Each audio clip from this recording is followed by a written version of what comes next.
ಸಾಧಿಸೋ ಛಲ ಇದ್ರೆ ಏನ್ ಬೇಕಾದರೂ ಸಾಧಿಸಬಹುದು ಅನ್ನೋದಕ್ಕೆ ಈ ಬಾರಿಯ ಎಸ್ಎಸ್ಎಲ್ಸಿ ವಿದ್ಯಾರ್ಥಿಗಳೇ ಸಾಕ್ಷಿ. ಅಪ್ಪ ಸತ್ತ ನೋವಿನಲ್ಲೂ ಪರೀಕ್ಷೆ ಗೆದ್ದಿದ್ದಾನೆ. ಪೆಟ್ರೋಲ್ ಬಂಕ್ ಮತ್ತು ಗ್ಯಾರೇಜ್ನಲ್ಲಿ ಕೆಲಸ ಮಾಡೋರ ಮಕ್ಕಳು ಮಹಾನ್ ಸಾಧನೆ ಮಾಡಿದ್ದಾರೆ.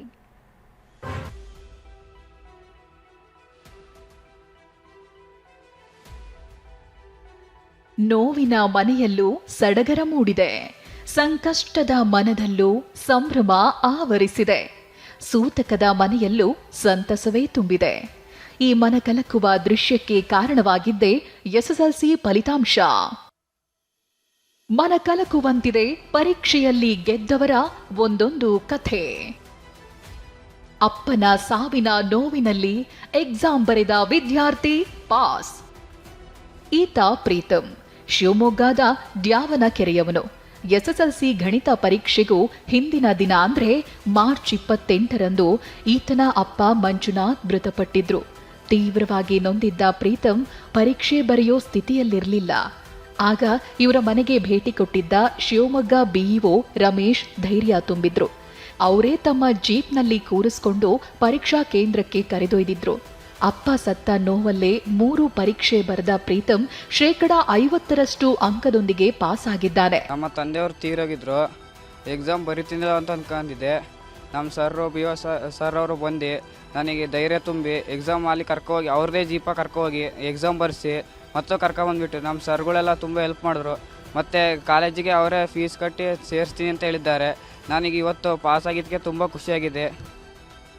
ಇನ್ನು ತಾಯಿ ನೇತ್ರಾವತಿ ಕೂಡ ಮಗನ ಫಲಿತಾಂಶ ಕಂಡು ಸಂತಸಗೊಂಡಿದ್ದಾರೆ. ಹೆಲ್ಪ್ ಮಾಡಿದ್ದಾರೆ ಸರ್, ಎಲ್ಲ ಸರ್ಗಳು, ಬೇವ ಸರ್, ಅವರು ಸ್ಕೂಲ್ ಸರ್ಗಳೆಲ್ಲ ಹೆಲ್ಪ್ ಮಾಡಿದ್ದಾರೆ. ಖುಷಿಯಾಯ್ತು ಸರ್. ಆ ದುಃಖದಲ್ಲೂ ನಾವು ಕಳ್ಸೋಕೆ ಹಾಕಿದ್ದಿಲ್ಲ. ಹುಡುಗ ಆ ದುಃಖದಲ್ಲೂ ಪರೀಕ್ಷೆ ಬರ್ಸಿದ್ದಾರೆ, ಕರ್ಕೊಂಡೋಗಿ ಹೆಲ್ಪ್ ಮಾಡಿದ್ದಾರೆ ಸರ್ ಎಲ್ಲರೂ. ಇನ್ನು ವಿದ್ಯಾರ್ಥಿ ಶಿಕ್ಷಣದಿಂದ ವಂಚಿತನಾಗಬಾರದು ಅಂತ ವಿಶೇಷ ಗಮನ ಹರಿಸಿದ್ದಾಗಿ ಬಿಇಒ ರಮೇಶ್ ಹೇಳಿದ್ದಾರೆ. ಪರೀಕ್ಷೆ ಬರೀದಲ್ಲಿ ಬೇರೆ ಏನಾದರೂ ಕೆಲಸ ಮಾಡಬೇಕು ಅನ್ನೋ ಭಾವನೆ ಒಂದು ತಲೆಯಲ್ಲಿತ್ತು. ಬೇಡಪ್ಪ, ನೀವು ಓದಬೇಕು, ವಿದ್ಯಾವಂತ ಆಗಬೇಕು, ನೀನು ನೆಕ್ಸ್ಟು SSLC ಪಾಸ್ ಆಗ್ತೇನೆ, ಆ ಶಕ್ತಿ ಇದೆ, ನಾನು ಹೇಳಿದ್ದೆ ಅವತ್ತೆ, ನೀನು ಪಾಸ್ ಆಗ್ತೇನೆ, ಕಾಲೇಜಿಗೂ ಸೇರಿಸ್ತೇವಂತ. ಅದೇ ಥರ ಸರ್ ಅವನು ಸ್ಕೂಲಲ್ಲಿ ಬರೆದಿದ್ದಾನೆ, ಒಳ್ಳೆ ಮಾರ್ಕ್ಸ್ ಬಂದಿದೆ. ಸಾಧನೆಗೆ ಬಡತನ ಅಡ್ಡಿಯಾಗಲ್ಲ ಅನ್ನೋದಕ್ಕೆ ಹಾವೇರಿ ಭರತ್ ಸಾಕ್ಷಿ. ತಂದೆ ಗರಾಜ್ನಲ್ಲಿ ಮೆಕ್ಯಾನಿಕ್ ಆಗಿದ್ದು ಮೊರಾರ್ಜಿ ವಸತಿ ಶಾಲೆಯಲ್ಲಿ ಓದಿದ ಭರತ್ 98% ಅಂಕ ಪಡೆದು ಸಾಧನೆ ಮಾಡಿದ್ದಾನೆ. ತುಮಕೂರು ಜಿಲ್ಲೆ ಮಧುಗಿರಿಯ ಹಿತಶ್ರೀ 625ಕ್ಕೆ 625 ಅಂಕ ಪಡೆದಿದ್ದಾಳೆ. ತಂದೆ ಪೆಟ್ರೋಲ್ ಬಂಕ್ನಲ್ಲಿ ಕೆಲಸ ಮಾಡ್ತಾರೆ. ಎಸ್ಎಸ್ಎಲ್ಸಿಯಲ್ಲಿ ಟಾಪ್ 28 ಮಕ್ಕಳ ಪೈಕಿ ಹಿತಾಶ್ರೀ ಬಂದಿದ್ದು ಅಪ್ಪನ ಕನಸು ನನಸು ಮಾಡಿದ್ದಾಳೆ. 623 ಬಂದಿರೋದು ತುಂಬ ಖುಷಿ ತಂದಿದೆ. ಸೊ ಇದು ಟೀಚರ್ಸ್ ಮತ್ತು ಮ್ಯಾನೇಜ್ಮೆಂಟ್ ಸಪೋರ್ಟ್ ಇಲ್ದಲೇ ಆಗ್ತಿರ್ಲಿಲ್ಲ. ಸೊ ಅವ್ರಿಗೆಲ್ಲ ನಾನು ಥ್ಯಾಂಕ್ ಯು ಹೇಳೋಕ್ಕೆ ಇಷ್ಟಪಡ್ತೀನಿ. ನಮ್ಮ ಪೇರೆಂಟ್ಸ್ ಕೂಡ ಅಷ್ಟೇ ಎಮೋಷ್ನಲ್ ಮತ್ತು ಸೋಷಿಯಲ್ ಸಪೋರ್ಟ್ ಕೊಟ್ಟಿದ್ದಾರೆ. ಸೊ ಅದರಿಂದನೇ ಸಾಧ್ಯ ಆಯಿತು. ಮತ್ತು ನನ್ನ ಹಾರ್ಡ್ ವರ್ಕ್ ಕೂಡ ಇದರಲ್ಲಿ ಪ್ರಿಪರೇಷನಿಂದ ಕೂಡ 623 ಬರೋಕ್ಕೆ ಸಾಧ್ಯ ಆಯಿತು. ಪರೀಕ್ಷಾ ಪ್ರಾಧಿಕಾರ ಎಡವಟ್ಟು, ಅಂಧ ವಿದ್ಯಾರ್ಥಿನಿ ಫೇಲ್. ಇನ್ನು ಪರೀಕ್ಷಾ ಪ್ರಾಧಿಕಾರದ ಎಡವಟ್ಟಿನಿಂದಾಗಿ ಅಂಧ ವಿದ್ಯಾರ್ಥಿನಿ ಫೇಲ್ ಆಗಿದ್ದಾಳೆ.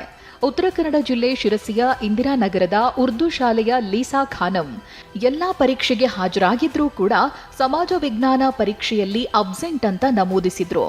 ಒಟ್ಟು 526 ಅಂಕ ಪಡೆದಿರುವ ಲೀಸಾ ಖಾನಂ ಅಧಿಕಾರಿಗಳ ಎಡವಟ್ಟಿನಿಂದ ಫೇಲ್ ಆಗಿದ್ದು ಕಣ್ಣೀರು ಹಾಕಿದ್ದಾಳೆ. ಅವ್ರು ನಮಗೆ ಮೋಟಿವೇಟ್ ಮಾಡಬೇಕು, ನಾವು ಮುಂದೆ ಹೋಗ್ಬೇಕಂತ. ಈಗೆಲ್ಲ ಮಾಡಿದ್ರೆ ನಮಗೆ ಹೆಂಗಾಗ್ತದೆ ಅಂತ ಅನಿಸ್ಕೊಳ್ಬೇಕು. ಯಾವುದೇ ಒಂದು ಕೆಲಸ ಜವಾಬ್ದಾರಿಯಿಂದ ಮಾಡಬೇಕು, ಯಾರೇ ಇರಲಿ ಅದು. ಹೀಗೆಲ್ಲ ಮಾಡಿದರೆ ನನಗೆ ಭಾಳ ಕಷ್ಟ ಆಗ್ತಾ ಇದೆ. ನಾನು ಇಡೀ ವರ್ಷ ಮೊಬೈಲ್ ತಗೊಂಡು ನನಗೆ ತಲೆನೋವು ಆಗ್ತಾ ಇತ್ತು. ನಾನು ರಿಕಾರ್ಡಿಂಗ್ ಕೇಳಿ ಓದಿ ಇಷ್ಟೆಲ್ಲ ಕಷ್ಟಪಟ್ಟು ನಾನು ಪೇಪರ್ಸ್ ಎಲ್ಲ ಬರೆದಿದ್ದೇನೆ, ಎಲ್ಲ ಚಲೋ ಹೋಗಿದೆ. ಆದರೆ ನನ್ನ ಭಾಳ ನನಗೆ ಅನ್ಯಾಯ ಆಗಿಬಿಟ್ಟಿದೆ. ಪ್ಲೀಸ್ ಇದಕ್ಕೆ ನಾನು ಬೇಗ ಪರಿಗಣಿಸಬೇಕಂತ ಕೇಳಿಸ್ಕೊಳ್ತಾ ಇದ್ದೇನೆ ತಮ್ಮಲ್ಲಿ.